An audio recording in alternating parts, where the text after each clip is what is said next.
Do I have permission to share this video with my DAT course, Corrective Techniques for Movement Dysfunction? Yes. So our first assessment is a simple plumb line, anterior view for a few seconds. Then I'm going to have my subject turn to his right so we can get a lateral view.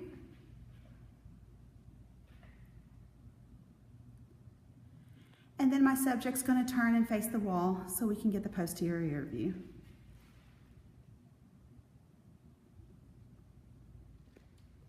For further assessment, I have also selected the push-up movement test that we learned about last block. So I'm going to have my subject do 5 simple push-ups for me while I'm following the motion, making sure that we aren't having overcompensation of the upper traps and elevators, that we have good scapular motion, that it's symmetrical.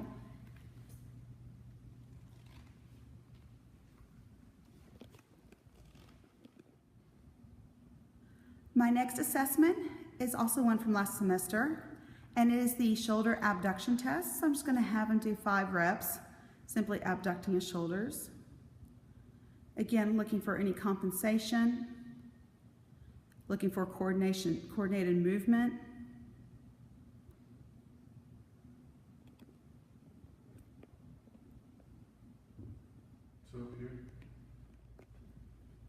And for my final assessment, I'm going to use the forward bend with the row test that was discussed in last week's readings. But first, we're going to do it without the forward bend. So my subject's going to do simply 5 pulls. Again, looking for that symmetrical motion, stabilization. And after the 5th one, being in upright position, it's going to go into a forward bend. So we'll see what this change in posture does.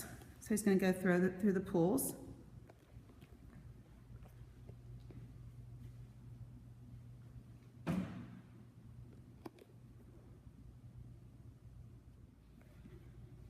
For my first exercise in the progression, I'm simply going to have my subject do supine pull downs without any resistance. So he's just going to do 5 reps, arms up. Again, just looking at technique, make sure he knows what he's doing. Also, here's a good time to check for cervical positioning. Is the chin jutting out, as well as if he's abdominally breathing or if he's a chest breather. Now we're going to add a little resistance with the red Thera tube that's over his head, and he's going to get a good grip on it and add to that tension. So again, is he compensating anywhere within his cervical spine? Is he still using that abdominal breathing? Has he compromised anything by adding the resistance? For an additional challenge, we're actually going to repeat the last exercise, but this time have our subject on physio ball. So he's going to do his 5 reps. Pulling down. We're still in a supine position, but now we're looking for stability. We're also helping to engage the hips more and the lower extremities into this motion while maintaining that control. He's not supported on cervical spine, so seeing if he can maintain that neutral position. As another progression to that pulling exercise, we'll now have our subject upright, and he'll simply complete, again, 5 pulls with some resistance, but in a semi-squatted position. So just a little bit of hip flexion and knee flexion. So we're challenging the stability a little bit more in just a different way, in a different position. And after he does 5 reps, this way he's going to actually put one of his feet on the dyno disc in one knot and go into single leg stance. So we're even making it a little more challenging. We could have had him do this single leg stance on the floor, but he'll do his 5 reps now while trying to balance on one extremity.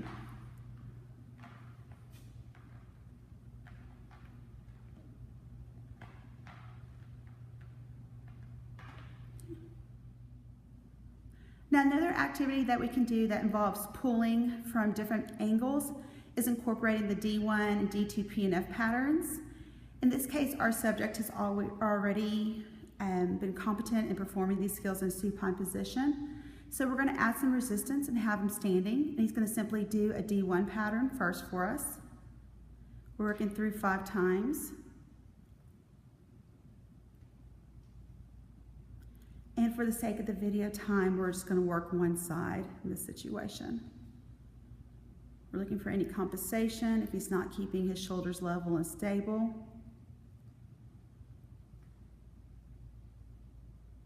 And now he'll go into the D2 pattern. He'll use the lower band.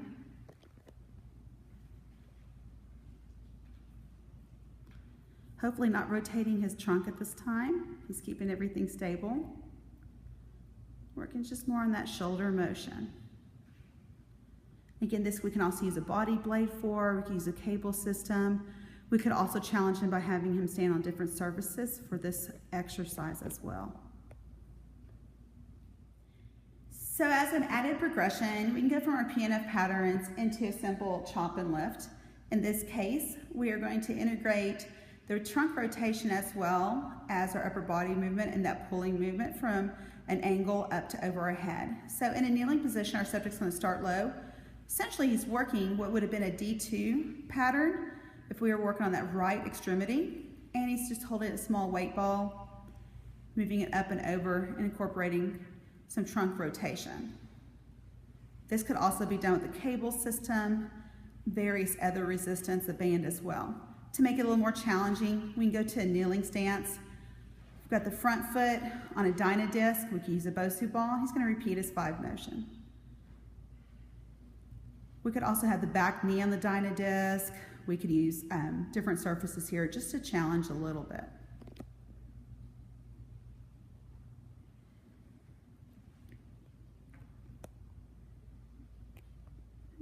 Now we're going to have our subject stand up and perform the same 5 reps, and we're just going to keep with the same diagonal pattern, just in a standing position. Nice and easy.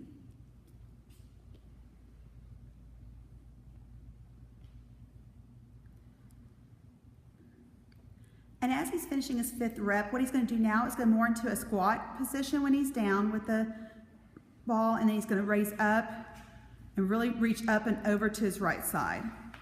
Give that rotation.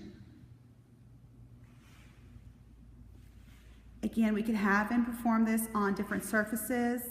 We may have his weight-bearing side just simply on a Dynadisc and challenging him in that method. Again, it can also be used with TheraBands, cable systems, and other resistance. To change up his resistance a little bit, this time he's going to simply repeat the squatting version of this pattern, but use a physio ball. It's a little wider, it may weigh less, but it's going to change some of the dynamics as far as where his arms are positioned and the resistance he has going up.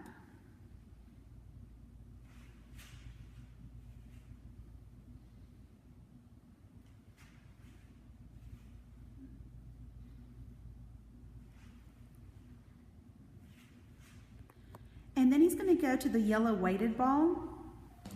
Now we could challenge the ocular motor system in different ways. We can have objects around him moving. We could have him close his eyes. We could have him close one eye. In this situation, we're going to do with his eyes closed first and just again repeat the same motion. Now he's done this motion several times, but we've changed the object and we've taken away any verbal cues. So we may see some changes in his body, in his compensation, in his awareness.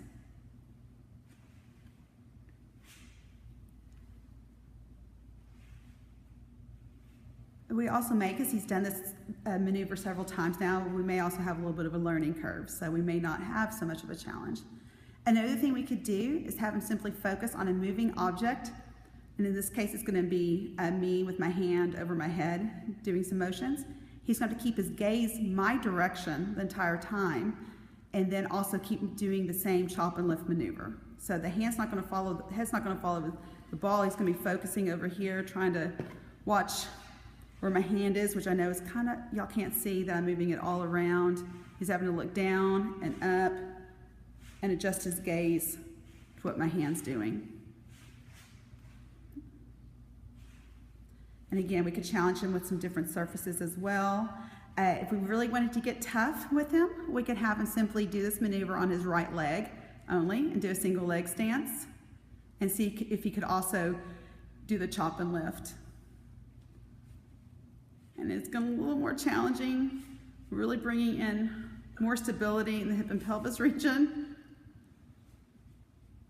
And we've been doing what would be for the right side a D2 pattern, but again, challenge it up. Let's maybe just bring in that D1 pattern and see if it makes it any different. Single leg.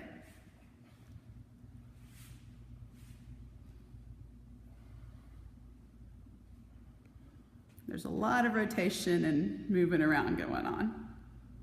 So these are just some simple ways to progress and various things that we could do. Thank you.